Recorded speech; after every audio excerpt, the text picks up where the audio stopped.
Well, folks, welcome to Politics Done Right. My name is Egberto Willis, your host. Thank you so kindly for being here. Thank you for being a part of the show. Would you believe the name of Politics Done Right? I forgot what show I was doing. I forgot where that it wasn't KPFT that I was doing it at, that it was at here. And hey, I guess I can't complain about Biden anymore. I can't complain about Biden anymore. Anyhow, we're going to have a great show for you today, folks. How are my peeps doing? I know my peeps are doing fine. My peeps are doing fine. Let's see. We have in the house Yvette Avery Herod from Atlanta, Georgia. We have Eric Hayes in from Atascocita, Kingwood. We have Patrick Baron. I think he's from, Patrick, I always forget, but I think it's Florida. We have Bridge MCP from Binghamton, New York, in upstate New York. We've got Faraver, as I keep scrolling down, E2247 from La Entidad de los Estados Unidos de América. And we have, of course, AVQ, El Señor Radden, I hope you're feeling, you have COVID. COVID is such a pain. See you next week. Sorry about that, man. Just drink a lot of water. I tell you what, I've been lucky. When I get COVID so far, knock on wood, it has only lasted a day that I'm really knocked out. And the other days, I just feel like, I have this bad flu and achy. And after the third day, I'm just about ready, except for the cough. But man, I feel for you, AVQ. I feel for you, my brother. I feel for you. Just hang in there. All right. That's all I can tell you. Let the body take its course. The body actually does a good job with COVID for most of us that are fairly healthy and not too overweight. That is what they noticed was an issue with COVID and the deaths with COVID, Anyhow, let's see. E224745, the terror is ordered to pay $354.9 million. Yes, E2247. Judge Engoron, and thank you for providing the document. We'll take a look at that. Let's see what else we got here. Bridge MCP. I'm going to post that document. I need to post that document. Bridge MCP says, hey, y'all. Engoron found Trump and his co-defendants liable, ordering Trump personally to pay approximately $354.9 million, while his sons Eric and Donald Trump Jr. are each ordered to pay approximately $4 million, and former CFO Alan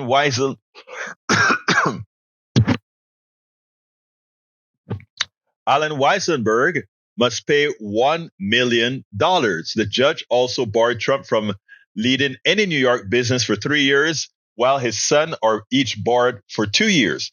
The judge said he knew Rump would continue his fraud, hence the big settlement. You got to pay your bills. I know, right? Who said you got to pay your bills? Isn't that what he told NATO? Well, look, he's the biggest fraud out there, and it shows. Let's see. Eric says, story of family and friends and entitlement can be divisive.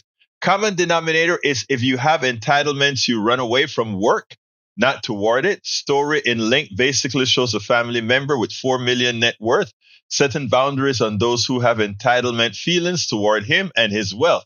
The person will show others exactly how he attained said wealth and walk with them. But because of entitlement mentality, the others want no part of it. Big lesson stand.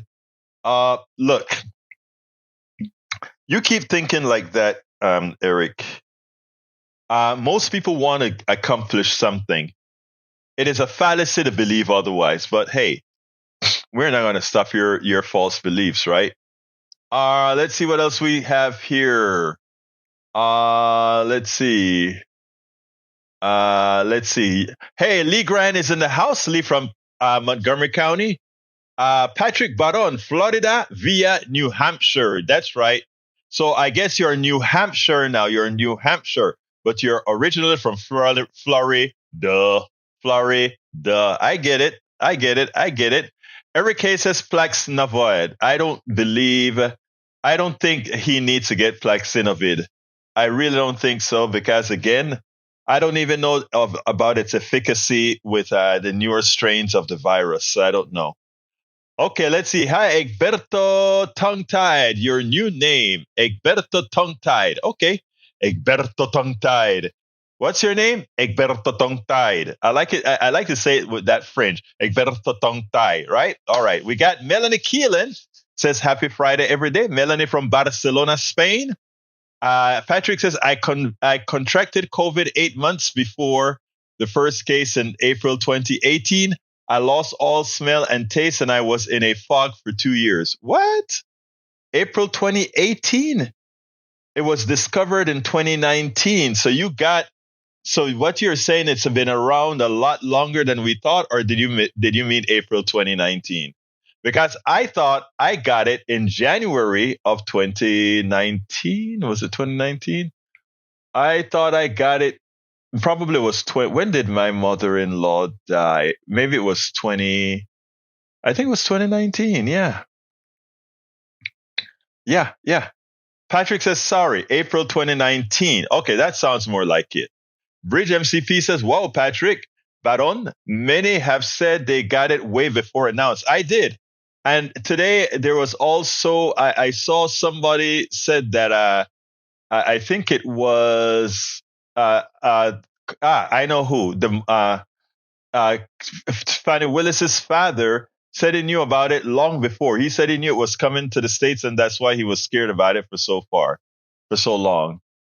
All right, so let's see. Egberto Tofu. I like tofu. I love tofu. Okay, guess y'all discovered COVID and did not warn the world. I guess we didn't warn the world because we thought a lot of people like Eric would simply laugh. No, I'm kidding you, Eric. I'm kidding you. Anyway, let's see what else we got here. Let's go with the first video, and then we'll take it on the other side. Okay, let's wait. Beforehand, I need to qualify something. Recently, Morning Joe had a program in which they were trying to talk about why would Trump make that silly statement about NATO the very week that you would think he had Biden on the ropes, because Biden's mental acuity was in question. First of all, the report that the real report that was ill done by her said that, the old man doesn't remember too well. He couldn't even remember his son's death, the day that his son died, etc. Of course, it was silly, right? But he said it. And when Biden goes out to refute it in a press conference, he made a mistake and called Egypt Mexico. So that was left in the ethos for everybody to go ahead and complain about and talk about all these things that Biden is mentally something wrong or whatever. But then Trump comes out and make a silly statement. If NATO doesn't pay their bills, I told one of the big countries, if you don't pay your bills, we won't defend you against Russia. And it's like, Russia, do whatever the hell you want to do with them. That was big news internationally, right? But that is what, as Joe Scarborough would say, Morning Joe would say, that's what he wanted. And why did he want that? Let's listen to Joe, this long narrative, and then we'll take it on the other side. This is one of the best from Joe. Check it out. Well, not only what he's talking about, but again, the geopolitical implications of the Republican Party completely folding on a security structure that created the American century following World War II, that created the strongest economy in the history of the world, that created the strongest military force in the history of the world. And here we are all these years later. I know Trump, Republicans like to trash the country. They do. Extreme MAGA, Trump. They fly their flags upside down, talk about how horrible things are, they insult our men and women in uniform, and talk about how weak and woke the United States military is, despite the fact our military is stronger relative to the rest of the world than it has been since 1945. And yet the attacks keep coming. And they call Joe Biden a socialist. He's a Marxist. They're such idiots. He's a communist. Well, baby, if this is how communism works for the stock market, there are a lot of billionaires. There are a lot of millionaires who are voting for Donald Trump, calling Joe Biden a socialist, that are making millions of dollars every single day because the stock market is soaring. The economy is doing better than ever before. Our jobs numbers are better than they've ever been. They're better than anywhere else in the world. Our inflation numbers, more inflation numbers come out today. We're doing better, tamping down inflation post-COVID than any major industrial power in the world. We are pounding China's economy. I get so sick and tired. I said it on this air starting in 2007. People would come on whining about, China's going to overtake us. America's so weak. Bullshit. I'm so tired of people trashing America. I'm so tired of it. I've heard it my entire life. I heard it in the late 1980s. It was Japan that was going to take America over, that was going to turn America into Japan's granary, because we were behind on computer chips. And then Intel said, hold my beer. And we crushed them. We crushed them economically. Japan, an ally, but Japan, who was going to turn America into its granary, according to a member of its parliament, they went into a lost decade. America's economy grew. It's continued to grow. We heard the same thing about China. Our economy is crushing China's economy right now. Did you know that? And California, which is supposed to be such a basket case, fourth largest GDP in the world. In the world. Russia, which we got Republicans saying they want our military to be more like, they have collapsed. They've been destroyed. This Ukraine war has set them back 20 years militarily. They've got a GDP now smaller than the size of Texas. And yet the whining continues. The hatred for America continues from the extreme MAGA Trumpers. Why? Why do they hate America? Why? Why do they fly their flags upside down? Biden is socialist? Oh, don't tell traders on Wall Street that. Don't tell industrial nations across the world who look at our numbers and say, how are they doing that? How is America? How does America continue to thrive even in the hardest of times? There are entire news networks that are dedicated to spreading the lie that America is weak, dedicated to spreading the lie that the United States military is not the strongest in the world. Those are lies. Militarily, we're more powerful than we've been since World War II. Economically, we're more powerful than all of our allies and enemies. Culturally, that soft power thing that makes such a difference, never been bigger, never been stronger in the world than we are right now. And yet one sick, diseased man who so desperately wants to get into the White House that he admits that he wants the economy to crash. And he says, let's keep the southern border in chaos for another year. And says, you can blame me. Okay, Donald, I'm blaming you. I'm blaming you because we had a solution for the southern border. You said no. You said no. We want the fentanyl. Donald Trump says, keep the fentanyl flooding in. Keep the fentanyl flooding in for another year. Keep the illegal immigrants flooding in for another year. Keep the humanitarian crisis growing for another year and making the lives of people who live on the border hell, a living hell. Oh, and by the way, Donald Trump tells our border patrol, the men and women who put their lives on the line every day and really are fighting an unwinnable battle right now because they're not getting the resources they need from politicians in Washington, D.C. They beg Republicans to pass this bill. Republicans, what do they tell them? Drop dead because they want chaos on the southern border. They want fentanyl flooding in across the southern border. They want illegal immigrants flooding in across the southern border. They don't want the problem fixed. There's nothing patriotic about that. That's sick. I've got to say, I served in Congress long enough to be able to say this. This group of extreme House MAGA Republicans are the most unpatriotic I have seen in a long, long time. I say that as a small government conservative.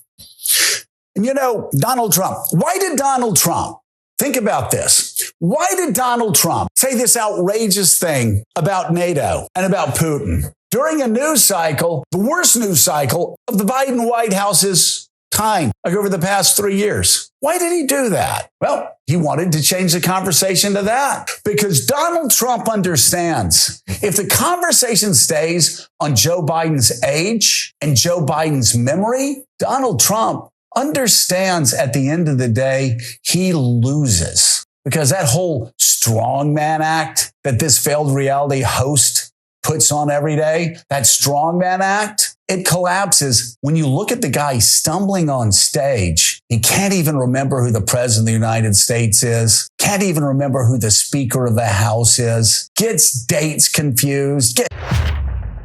Yep. I mean, that's Donald Trump for you. I mean, and again, that is a fear, right? That the scrutiny turns around. I don't think to be honest, I don't think we have to worry too much about the media ever scrutinizing Trump. The media only scrutinizes the Democrats and progressives, unlike what they do with Republicans. But we'll see. Maybe they'll wake up again. Maybe they will. Maybe they will not. Anyway, Tom Sarnick is in the house. How you doing this morning, brother Tom? Great to see you here. Let's see. Para ver qué más tengo aquí. Eric Hayes says, I got it in December 2019. Yep, I hear you, man. I think I got it. I think I got it in January, either 2019 or 2020. I'm not sure which one. But undocumented, of course. And then I got it again. I think both my mother and I had it because she came here for my mother-in-law's funeral. And I think I got it then. All right. Melanie Keelan greets from Patrick Baron says, there was, I swear, water sample in Barcelona, Spain in March of 2019 that tested for COVID. I don't think they had a COVID test in 2019, but it probably had COVID in it. Let's see what else we got here. Fannie should have to pay every penny back to taxpayer via her entitlement mentality. All right, what makes you believe? I'm going to show you something about Eric, brothers and sisters. And when I say Eric, I'm talking about folks that think like Eric in the aggregate. Fannie Willis went into court yesterday. She sat down at her chair in the witness stand, and they're interrogating her. And when the events about money comes up, she says, I need no man. I need nobody taking care of me. I take care of myself. I am she's prideful. She doesn't, in fact, you try to help her. It's almost like she threw it back in your face. You look at her father and you can see where that came from. Her father's a world traveler, was living in South Africa, was doing some legal work in South Africa and elsewhere. And he taught her something that many black families teach, and that is, look, have some cash. Have some cash. Cash, everybody's going to use it. So he did his thing. But the idea is her entire the reality of her family is self-sufficiency. And she said as much. Wade said as much. Anybody who knew her said as much. She always had that straight face, want to take care of things herself. And if Eric had been following, like I think he has been following the legal fight on TV, the legal case on TV, he would have seen that. But that went right over his head. And he comes and he says Fannie should have to pay every penny back to taxpayers via her entitlement mentality. Entitlement mentality? What words did Fannie Willis ever said that showed anything other than independence versus entitlement? But you see, you guys just know how to, without even thinking, not thinking at all. You don't think.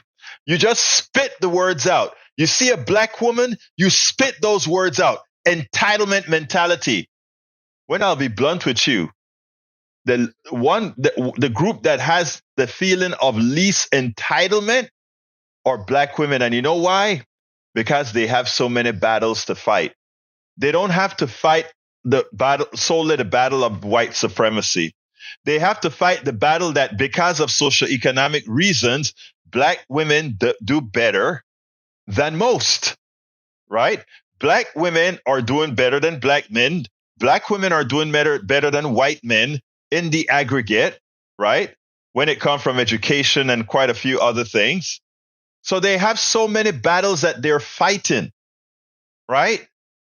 And, you know, it is always them. They're fighting against black pastors that are some of them. A large percentage of the black pastors are some of the most homophobic, gay, anti-gay, anti-women groups of men you'd ever see. Until that sect die out, there's no use for. Why you think a lot of women leave the church? They go into progressive churches, right? So I mean, so when it comes to what black women do, that's why I was so happy to see how Fannie Willis handled herself in that chair. She went out there with fire. She showed, I don't care. I won't be intimidated by you. I know my stuff. She sat down. Give me document this, document that, document thing. Get that to me now. And then she picks up the document. These documents are lies. And she looks into the face of the defense attorney. These documents are lie. You could see the woman start to feel a bit of fear in her, because she knows this wasn't just a woman talking loud. This wasn't just a woman going berserk. This was an educated woman who knew exactly what was happening and what she was going to say. All right, Egberto, did you gift Linda and Ashley with your wonderful and surprising COVID too? Did you let them off the hook on that one?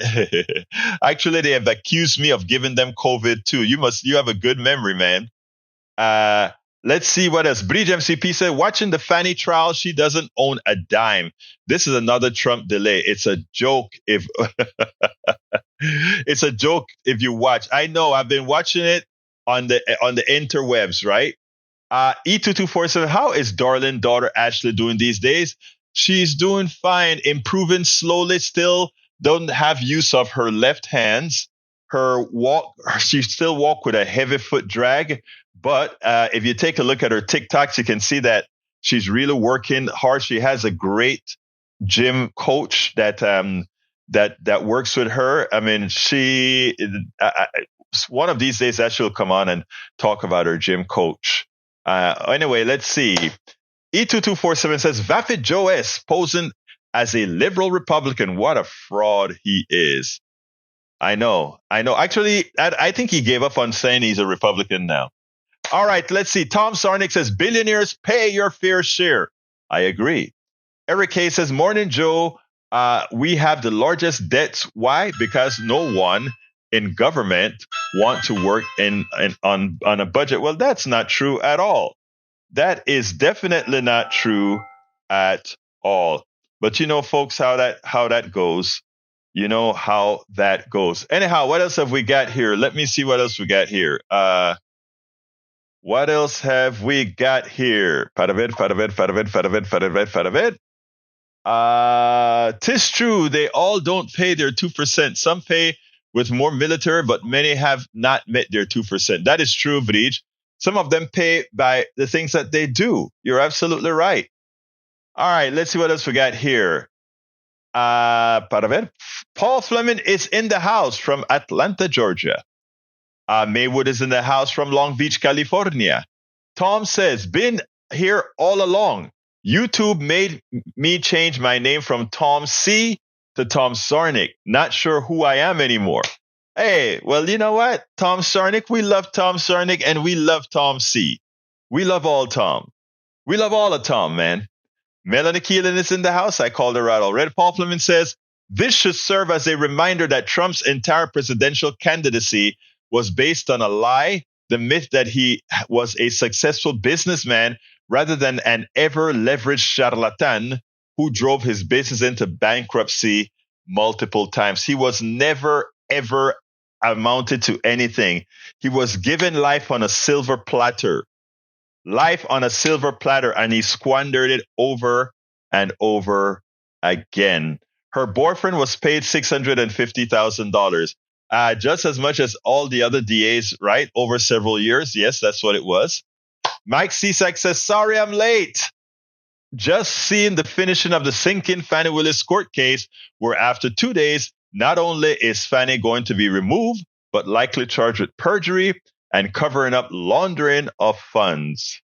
You know what? You guys keep shooting for the stars and falling flat. You're going to win the case. You're going to win the seat in New York. You failed.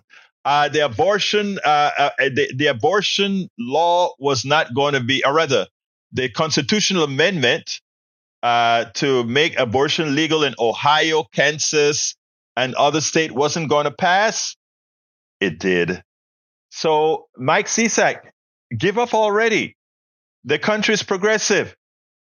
And by the way, they won't be removing. I repeat, let me repeat this clearly. Fannie Willis will not be removed. All right? Fannie Willis will not be removed. And we have the honor right now of speaking with Brother Ray. Good afternoon, Brother Ray. How are you doing today? Good Friday to you, Egberto. I just was calling in because, I saw some space where there's not too much that you were. I guess you kind of chill today, so I'm just filling some space here and yes, talking I'm about chilling. The Orange Man. And yes, I am chilling today. I only had one video for today. And when I have that, I depend on you all to keep it going. So keep it going, brother.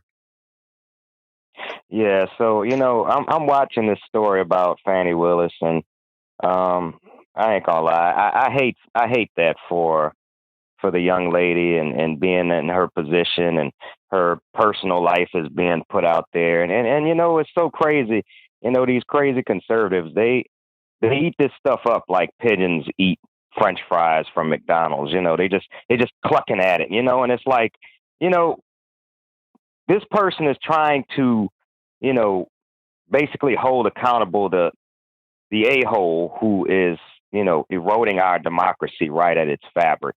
But yet you want to scrutinize her because she had what I would consider a, typical relationship. She's a black woman. She met a black man who happened to be in a position that she hired.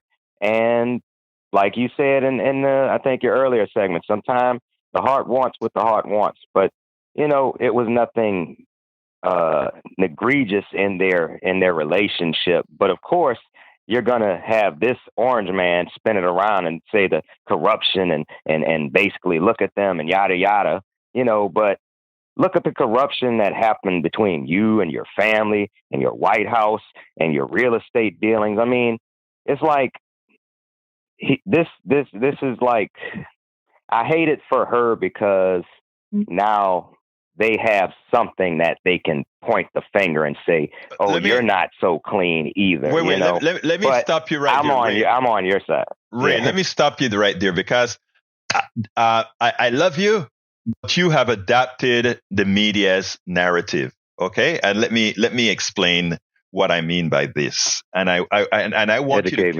I want you to carry this torch. Okay. Fannie Willis is a single woman. And Nathan Wade was a separated man who stayed with his kids, stayed in a marriage so that his kids would have the unit family until they got out of school. Let's stop right there. Fannie Willis, a single woman with 2 kids, a great father who loves her to death, who wants to protect her. Let's leave it right there. We look now about Nathan Wade, and all of this came out in the testimony. Nathan Wade was a man whose wife cheated on him, and he wants a divorce, but for the sake of the kids, Nathan Wade says, we are going to stay together we're going to raise our kids and make sure those kids have a unit family. Not everybody gets to live within a unit family, whatever the hell that means. Okay, but that's what he did. So let's put a stop right there. That is what they did. You cannot find something more family values than that. Okay, now let's move a little bit further. Fannie Willis meets Wade, Nathan Wade, and they are together they met, they don't, later on they come together and they meet in Atlanta, etc. And they do develop a relationship. Two hard working professionals in a field that work together. And both of them are two strong-headed people. And I could see an attraction that would easily occur between two people like that. And we're all human beings, and that they fell in love and they hooked up for some time is very, very natural. It's very, very natural. Let's back up a step now. Let's take Fannie Willis and Wade out of the picture for a second. I met my wife on my job. I left my job because after a while, well, there are a lot of reasons I left my job. Some of it I put in the book. But anyway, I met her on the job. The relationship developed on the job. A very large percentage of relationships develop on the job. Now, they said... Can I stop you, Egberto? Absolutely. Can I stop you right quick? Please do. Yes. I'm glad you brought that up because, my very good lady friend who, we're not in a relationship, but, I call her my bestie, and we develop a relationship romantically on the job, Mm-hmm. So I just wanted to elevate that is only, my experience. So I'm just saying it's only but common, as you say. But what I'm basically saying is it's unfortunate that, that relationship as it developed naturally. And these are two, young Black professionals, at the top of their game right now, doing something very important. And it's like her personal life is being scrutinized and taking away from her, I guess, credibility by certain aspects of our population that basically want to look at it and say, oh, she's not fit to do this case because she can't even, control her personal stuff. And that's where I want to say. I want to interrupt you right there.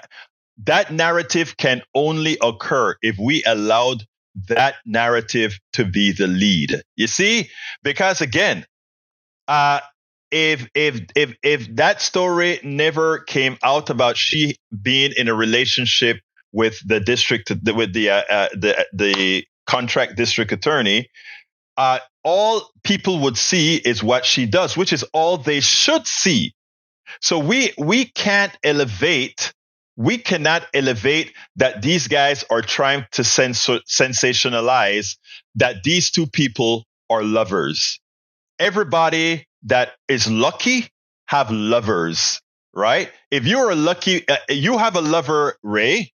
You're a happy man. You have a romantic relationship. That's beautiful. People having romantic relationships, those are beautiful things. And that you want to make it that if I'm working together and I fall in love with somebody I'm working together, that somehow that corrupts something. Only in the minds of corrupted people does that occur. Now, nepotism is something we need to fight against. In other words, if you develop that relationship, you need to have another guardrail that, and I think that is a legitimate concern. You need to have a guardrail to make sure that your romantic relationship doesn't make your utterances or the things that you do a causal of that romantic relationship. So I think it's fair game for you to say, okay, you guys are together. Did you get that contract simply because he was your lover? That would be a problem. Okay. But let's not adopt the sensationalism of the media or what Trump, because that's what Trump loves to do. And let me give another example. Trump's life is the sensational life. Several baby mamas, all these different things, several baby mamas, corrupted, all this thing, the people that he's ripped off with Trump University, Trump Water, all the real estate that is what's sensational. Fannie Willis doesn't have a lot of money. She's not a rich woman. She's just doing her job. Let's make it where it really belongs. That's all I'm saying, Brother Ray. All yours. Oh, yeah. Well, first of all, Berto, I want to say thank you for breaking that down for me, because, I'll be too busy working sometimes to really digest all of this news, and I'm really like Brother Neil Aquino. I'm really delving deep into the local political stuff. Oh, yeah. Shout out to Brother Neil Aquino and Daniel Cohen. I actually saw Daniel the other day, and at many events I see him. So, basically, I just talking about that. Are you going to Obedike Kamau's memorial tomorrow at the Shrine for the Black Madonna? Obedike Kamau. I think we got to work. Oh, okay. Because I was going to say, Obedike Kamau was the general manager at KPFT, and he died a couple of weeks ago. And we're not there is a family having its memorial at the Shrine of the Black Madonna. So I'm going to go out there and live stream it. So if you're on the job, you can pull it up on your phone or something. Okay. Well, yeah, I know the shrine is not far from where I'm at, Berto. So if you're in the area, I could definitely drop you the address where we'll be. Actually, it's going to be a big day at work for us. Well, I tell you what, drop me the address. I'm going to be I'll be out there, and if you drop me the address, I'll swing by and say hi, give you a big hug, all that good stuff, brother. Oh, yeah. It's like 5 minutes away from that area. So, yeah, I'll go ahead and drop that in your email. And, yeah, man, come have a cup of coffee or something. We Absolutely. definitely got some floating around the office. Absolutely, brother. Will do, okay? All right. Sounds like a plan. All right, take care, my brother. All right. Anyway, folks. All right, my man. That was great. Hey, you see, I love my peeps, and every time I get a chance to meet somebody, I know him already, but to see one of our buddies in person, it is great, man. It is absolutely great. Anyway, let me go ahead and continue reading some of our chats before I go to Greedflation. All right. Fanny said she has $15K in cash laying around. Who does that? All right. That's where cultural awareness is missing, Brother Grant. Okay. Believe it or not, I know quite a few people that keep several $1,000s in cash in the house because, and again, it's because when you live a certain way, you realize that these are some of the things that you do. So culture, that's why, remember, you got mad at me, Brother Grant, telling you one time you are a victim of how you were reared. And you got mad. You said, what do you mean? How was I reared? You don't know how I was reared. That sentence right there says it. And that's what they were trying to educate people on. There are quite a few people that do exactly that. They keep quite a few $1,000s in their homes. And let me tell you better, in not only one place in their homes. They have it in several places in the home. Okay? And so, no, it's a very, very standard practice. That it's foreign to you simply says you're not very aware of other cultures. All right, this morning is a surprise as the hearing begins. The district attorney office says they don't need to bring Fannie Willis back. No shit, she's destroying them and making her into a folk hero. She's already my folk hero. Yvette Avery Herod says, exactly, Egberto. Black women and entitlements don't go in the same sentence. Look, let me tell you something, Yvette. I understand it very well. Very, very well. And that's the reason why, first of all, I have been pushing, even in organizations that I am in. First of all, trying to make sure that I don't take the place of where a woman should be elevated just because of my gender, number one. And number two, the realization that the group that suffers the most historically in all these organizations are usually Black women. You want to know why Black women many times have to have that chip on their shoulder and come out there fighting? It's because they don't only have to fight the white establishment.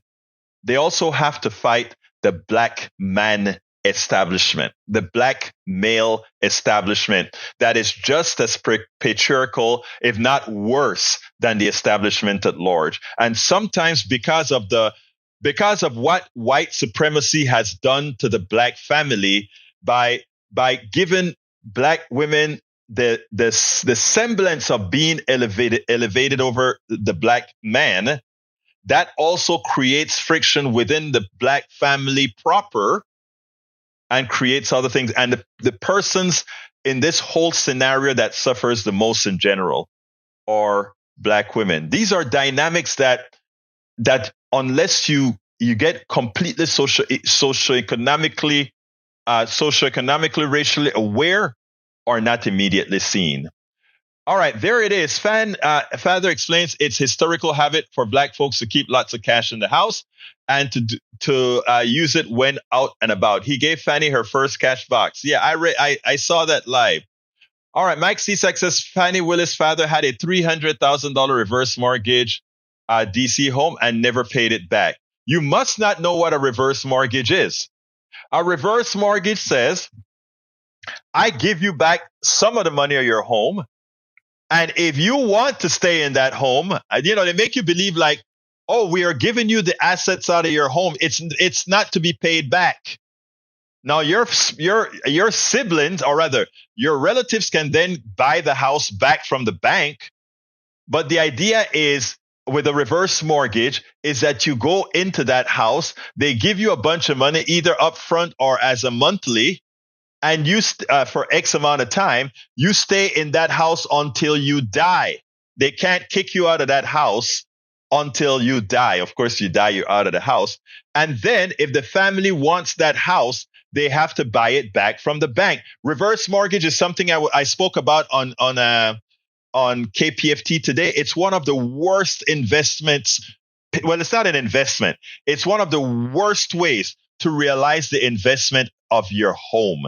It's best to sell your house outright and put the money into an annuity or something than to go ahead and negate a reverse mortgage. They don't tell you that. The reverse mortgage is just another way of taking away the people's assets. That's what it is. All right, let's see what else we got here. Ashley has such a workout. I follow her. Yeah, Brit, I follow her too. And it's like, love to see what she's doing. All right, scrolling down, May Wood. Fanny is an employee of the state. She's required to have traceable spending in both her office and private. That has to be reported year to year. Using a cash in such large amounts and not reporting is a huge violation of GA law. That's not true at all. That is a false statement. All the monies that she has already been accounted for. So if I am working a job in Georgia as an attorney general or whatever, and I constantly put some of my money, instead of putting it all into my savings account and checking account, I put it into a lockbox in my house. And later on, I need to pay somebody and I give them $2,500. That money is already accounted for. I have to report that to nobody. It's already accounted for. Hey, learn about GSA, how accounting really works, okay? Please do. Please, general standards and whatever it's called. All right. British MCP says Fanny's father was not in the country, so he gave up the house. How silly to think. But it's not only that. Bridge. The whole idea behind a reverse mortgage is when you're dead, the house is gone. If your relatives want it, they have to buy it back from the bank. I know that from experience because we didn't know one of Linda's aunts had a reverse mortgage on until we found out later on. Okay? So look, that's the case. Patrick Barron said, Egberto Willis, you almost got it. LOL. I was born in New Hampshire. Now I'm taking care of my mom in Florida. Live free or die. I reversed it. Okay. So I was right in the first place, Patrick Barron. Florida. The orange man is okay. All right. Let's see what else we got here. Eric Hayes, I sound like Egberto knows Fanny and Nathan. No. I just read. Bruce Pollard is in the house. How you doing, brother Bruce? Great to see you here. British MCP says Trump is behind these charges. Wonder if he will pay his bills to them. He's scared and reaching, and you guys hear what you want. Cherry picking. Look, I forgive them. PDR is resembling the Jerry Springer show over the Fannie Mae stuff. I mean, the Fannie, hear me say Fannie Mae, the Fannie stuff. No, I'm not. You know better than that. Patrick Barron says all of my relationship was because of a job, every single one of them. And that's because that's where we spend so much time. Fannie Willis' father admitted that he and Fannie were together with lawyers working on their story. That's what you do in order to get their large cash on hand story. This was only excuse Fannie could possibly use to cover up. You know what is so funny? They make it seem like you and the lawyers sat down and work on that. Yeah, that's what we do. The lawyers prep you before you go onto the stand. There's nothing strange about that. There's nothing sinister about that. All right. Bleed MCP says some PDR peeps are resembling Magat mentality. Yes, I know. Paul Fleming says defendants did not commit murder or arson. They did not go on to gunfight. And I think this is my girl from Binghamton, Nueva York. How you doing? That's right. How you doing, Breach? Yeah. I'm okay. I'm tired. My eyes are bloodshot watching this Fannie Willis. Oh, I thing, know. Which some people are just cherry picking, but I am watching it all day, every day. I've seen everything. And those lawyers on the other side are such idiots. Yeah, They're I know. just wasting time answering question over question, the same question over question. I mean, yes, people don't know that about black people, or some people, a lot of women, keeping cash. Yeah. We do that. It's a safety thing. Men don't care, but we do that. That's number one. Number two, Fannie Willis, they were arguing, and you probably saw it. She did not want to. She wanted to take the stand, and her lawyers, of the lawyers, were in an argument about her not having to. Yep. And she heard that, and she's in the courthouse, and she ran down there. And she walked right in like a storm and said, I want to testify. I want to clear up the lies. Before I do, give me these 3 documents, because they're all lies. Mm-hmm. And she was pissed. And she just threw them under the bus. I know. And yes, she was a little bit. You watched that? She was so pissed off, and I would be too. Well, let me give they're you all a joke. trying to get them on cash. Yes. Dad. Let me give you a joke, Breach. Right while it was going on, when she came in and she told him, I want to make you know one thing. I am not on trial here. It is Trump who's on trial for trying to steal an election. I made a little TikTok out of that. In no time, it went on to another feed called News Break. It got over 100,000 views in less than a day. I probably saw it indirectly. I saw that indirectly. I was like, oh, that was you.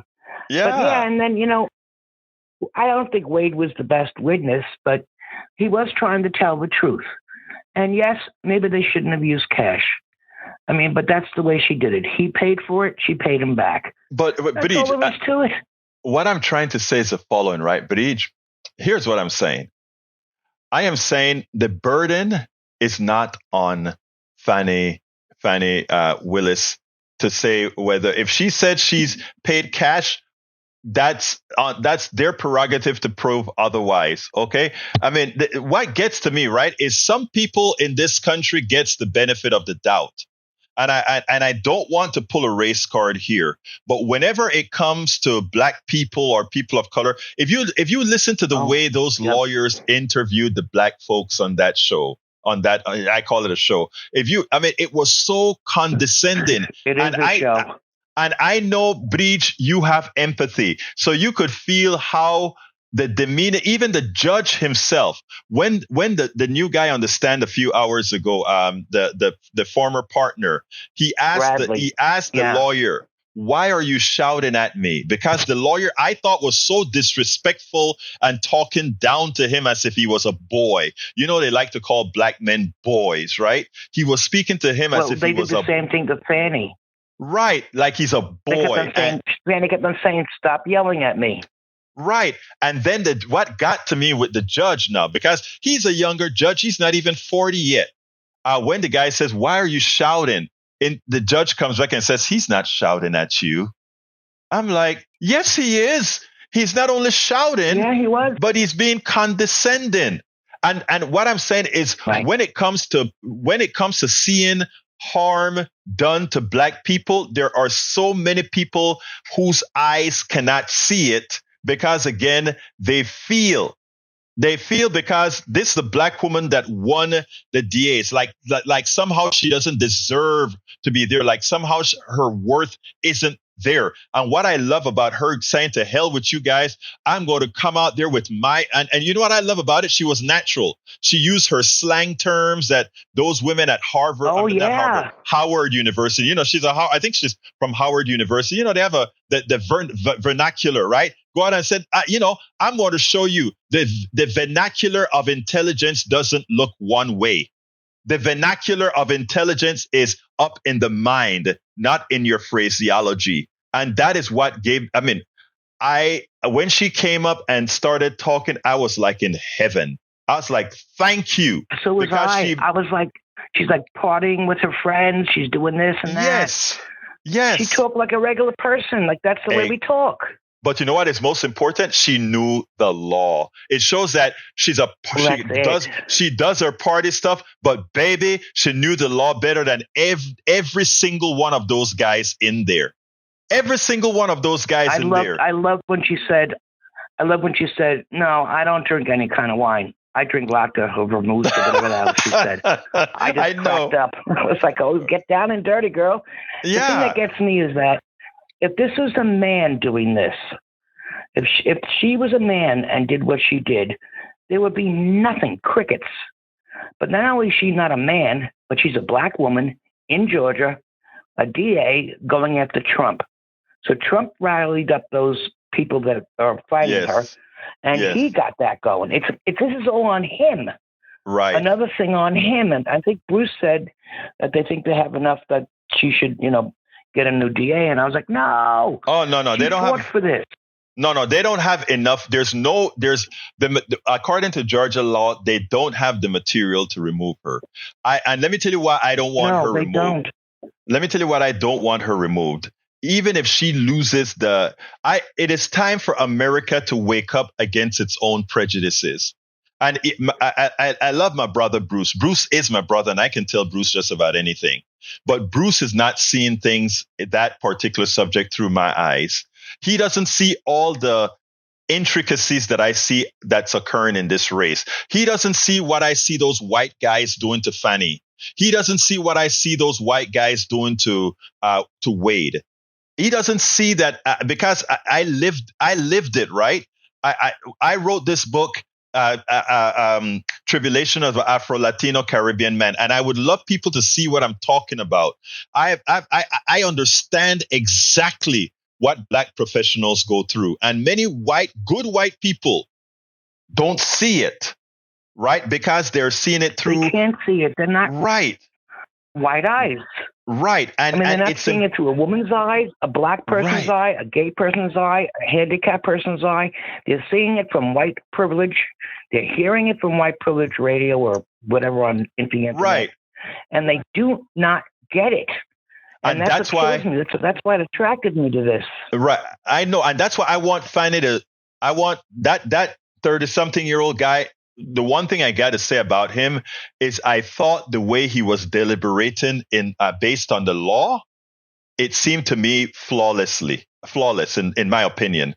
I am not a lawyer, but there are times that I thought he would take the side of the defense, and somehow he didn't. And it was because he said, well, according to, he actually said something one time that says, like, according to my feelings, I see your point, but according to the law, you haven't met that burden. And I was like, wow. And then when I heard him say that, I said, well, I think Fannie is going to get to hold on. But the reason I'm glad she came out. I want America to see that knowledge doesn't come in one fashion, right? Knowledge doesn't come in one fashion. In other words, a lot of people think that the knowledge of a good lawyer come with a white guy who has a suit on, who has a certain build and a certain nerdiality, and that's what it looks like. Not realizing that you go to Howard University or you go to Houston Tillotson College. These are predominantly black universities with smart lawyers coming out of there as well, right? but they don't have the what people perceive as being the competent lawyer in them. And when we have to get across that minefield. And I think Fannie Willis, believe it or not, that little outburst that she had there that shows not only somebody with an outburst, but that she had the competency. Anyway, finish her up for me, Bridge, but you're going to be closing out the show for us. So I want you to close the show I'm for us sorry, today. I didn't mean to. No. Well, I think people should pay more attention to the words that people are saying and not cherry picking what somebody else says. And to look at that thing with, like you said, a different pair of eyes. Yeah. Not the eyes that you were suppressed with or inoculated with or privileged with, but eyes of another person. Walk in my shoes. I mean, they're all about this Jesus and all this crap. Walk in my shoes and see how it feels. And don't give me this, fiscal financial crap. And don't give me all this bullshit. Sorry. That no, you're right. Out of their mouth, it's just constant. It's like, look at it from somebody else's perspective. I got into this because she was a black woman. Mm-hmm. Mm-hmm. Sorry. I was going to say she's a black woman in the Georgia trial. And I knew when this came out, I was like, here we go. Mm-hmm. Here we go. So that's why I'm paying it. And that's why I missed the show yesterday. It was too important for me. But let me I just, didn't mean to. No. We're going to go over by a couple of minutes, but I just want to say this. I'm using a mea culpa. My mea culpa, Bridge, and I think I've told you the story. I was, from being from Panama, black and Latino, I was homophobic. I was also sexist. I've extricated that from me. And what I want us to be able to do, you have to confront these things head on. Until I confronted it head on, I couldn't do a complete change or complete makeup of who I am. And I can tell you bluntly, this is the real me. No longer a homophobe, no longer a sexist, no longer any of that. And that's why people say, well, why do you mess with racists or don't mind having racists in your group and all that kind of stuff? And my thing is, you know why? Because just as I could call that guy a racist, somebody could call me some other ism, right? And if I can get over it, you can too, and we're not. Go ahead. I was going to say the worst thing that you could be right now is a black, female, gay, handicapped person. Exactly. You're like the lowest of the lowest. Exactly. And what would they do with them? Exactly. Anyway, sorry, and everybody have a good weekend. Thank you, Bridge, for calling in. Always a blessing hearing from you, sis. Anyway, folks, thank you all. Told you so. All right, babes. Thank you all for checking in today. Thank you all for listening. Thank you all for watching.